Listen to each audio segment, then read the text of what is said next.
Sir अभी like last year ही मेरे को मौका मिला था, मैं सांदीपनी मुनि के आश्रम गया था, भगवान कृष्ण का जो आश्रम हुआ करता था, तो वहाँ मैंने पूरी 64 कलाएं देखी।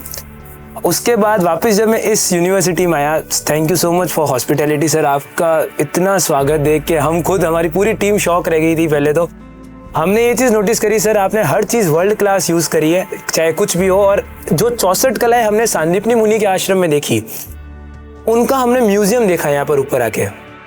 When it's come to art, when it's come to culture, और क्योंकि मेवाड़ भूमि ही कल्चर की है और ज्ञान की है और एक ब्रेविटी की भूमि है। यहाँ पर जो बड़े बड़े लोग हैं, चाहे हम महाराणा प्रताप की बात करें, राणा सांगा की बात करें, बहुत जो बड़े बड़े हैं सब मेवाड़ से ही है। और अगर अपन म्यूजिक की भी बात करें तो मीराबाई, वो भी मेवाड़ से ही है। तो मैंने सर आपका म्यूजियम जो विजिट किया, वहाँ मैंने एक चित्तौड़गढ़ का बहुत ही सुंदर सा फोर्ट देखा, और मैंने सारी जो 64 कलाएं हैं, चाहे वो म्यूजिक हो, चाहे वो डांस हो, और सबसे बड़ी बात, आपने मिलिट्री को भी बहुत सम्मान दिया, पूरा एक अलग सा रूम डेडिकेट किया है। तो सर ये जो कल्चर और एजुकेशन, ये सब आपने जो मर्ज किया, क्योंकि ये सब हम पुरानी शताब्दियों में देखते थे जब गुरुकुल सिस्टम हुआ करता था, तो ये सब आपने कैसे किया सर, और इसके पीछे क्या था?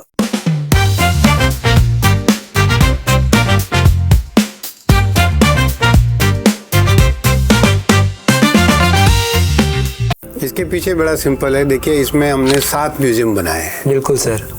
इसमें एक गांधी म्यूजियम है, बिल्कुल, एक टेक्निकल टुडे क्लब है, फिर एक मेवाड़ म्यूजियम है, फिर एक स्वतंत्रता सेनानियों का म्यूजियम है, एक भारतीय सेना का म्यूजियम है बिल्कुल, और फिर उसके बाद एक डांस का है, एक म्यूजिक का है, एक फिर आगे जाएं तो एस्ट्रोलॉजी का है। ये सब चीज़ें हमारी संस्कृति से हमको जोड़ती है। जो नौजवान पीढ़ी है, जब तक वो देखेगी नहीं तो समझेगी क्या? बिल्कुल सही है। जब वो देखेगी तो उनको लगेगा कि हमारी हेरिटेज कितनी महान है, कितनी बड़ी हेरिटेज है हमारी। हम साधारण लोग नहीं हैं। हमने जब शांति की बात की तो हमने महात्मा गांधी पैदा किया। बिल्कुल।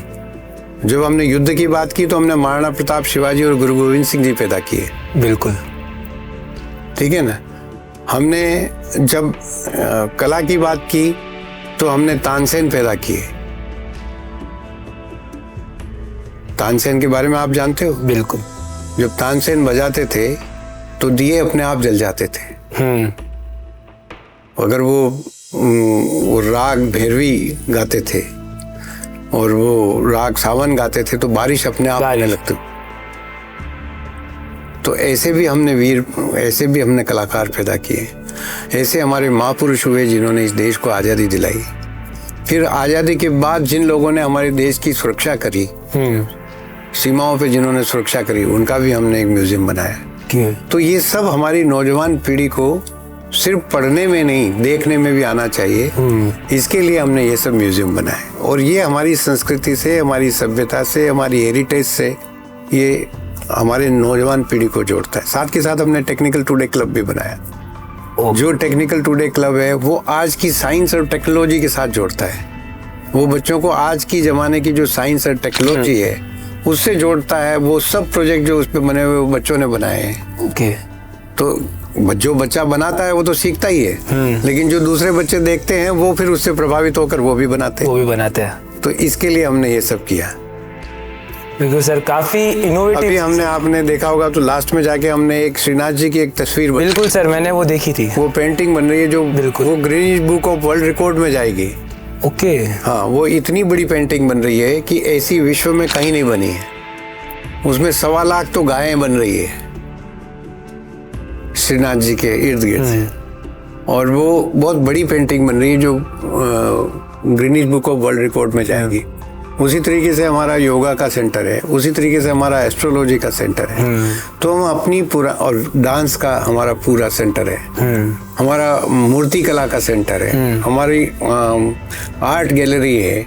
ये सब चीज़ें, हमारा म्यूजिक रूम है, ये सब चीज़ें हमारे जो है हमारी कल्चर के साथ हमारे आज की पीढ़ी को जोड़ती है। इसके लिए ये बनाया गया है। मुश्किल से आपको किसी यूनिवर्सिटी में इस तरीके के म्यूजियम मिलेंगे। इसीलिए सर मैंने पूछा, क्योंकि लेकिन ये हमारी मेवाड़ यूनिवर्सिटी की विशेषता है, क्योंकि हमारे दिल में एक कूट कूट के भरा हुआ है कि हमारे बच्चे का सर्वांगीण विकास होना चाहिए।